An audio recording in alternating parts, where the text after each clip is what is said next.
दरम्यान कल्याणच्या या संपूर्ण वादामध्ये मनसेनं उडी घेतली आहे। मनसे पदाधिकाऱ्यांनी या संदर्भामध्ये एक बैठक देखील घेतली आहे। माय मराठी प्रतिष्ठानचे प्रमुख पदाधिकारी या बैठकीला उपस्थित होते।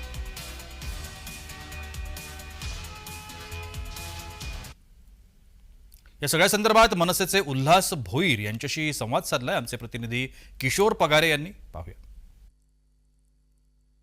मराठी माणसावर जर अन्याय होत असेल तर पहिले धावून येतो तो मनसे आणि महाराष्ट्र नवनिर्माण सेना। इथं आता हे पदाधिकारी आपल्या सोबत आलेले आहेत।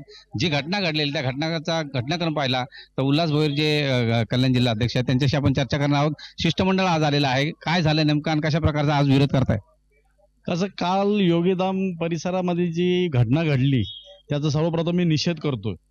आणि काल आम्ही पोलीस स्टेशनला ज्या वेळेला गेलो त्यावेळेला आम्ही सांगितलं की 24 तासात जर आरोपीला अटक केली नाही तर मनसे काय असते, मनसे रस्त्यावर उतरल्यानंतर काय होतं हे आम्ही तुम्हाला दाखवून देऊ। तर आता आमचं सगळं शिष्टमंडळ डीसीपी साहेबांना भेटलो। डीसीपी साहेबांची चर्चा झाली। डीसीपी साहेबांनी सांगितलं की 2 आरोपी अरेस्ट केलेले आहेत, तरी सुद्धा मेन आरोपी जो शुक्ला आहे आणि त्याचा भाऊ हे अरेस्ट झाले पाहिजेत। जर आता सुद्धा आम्ही डीसीपी साहेबांना सांगितले जर ह्या संध्याकाळपर्यंत रात्रीपर्यंत त्या 2 भावांना शुक्ला फॅमिलीला अरेस्ट झाली नाही तर उद्या आम्ही सकाळी योगीधाम परिसर पूर्ण बंद ठेवणार आहोत। आणि मग याच्यानंतर जे